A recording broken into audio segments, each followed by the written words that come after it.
ಬೆಂಗಳೂರಿನಲ್ಲಿ ಯುವಕನನ್ನು ಚೂರಿಯಿಂದ ಇರಿದು ಹತ್ಯೆ ಮಾಡಿದ ಪ್ರಕರಣಕ್ಕೆ ಸಂಬಂಧಿಸಿದಂತೆ ಗೃಹ ಸಚಿವ ಆರಗ ಜ್ಞಾನೇಂದ್ರ ತಪ್ಪಾದ ಮಾಹಿತಿ ನೀಡಿದ್ದು, ಇದೀಗ ತನ್ನ ಹೇಳಿಕೆ ತಪ್ಪಾಗಿದೆ ಎಂದು ಸ್ಪಷ್ಟಪಡಿಸಿದ್ದಾರೆ.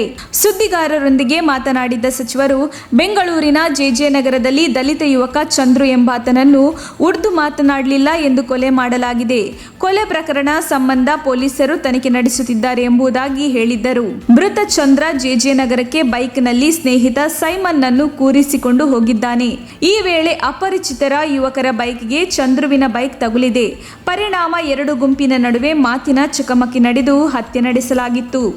ಈ ಘಟನೆಯ ಬಗ್ಗೆ ಪ್ರತಿಕ್ರಿಯಿಸಿದ್ದ ಗೃಹ ಸಚಿವರು, ಚಂದ್ರು ಕನ್ನಡದಲ್ಲಿ ಮಾತನಾಡಿದ್ದಕ್ಕೆ ಕೊಲೆ ಮಾಡಲಾಗಿದೆ.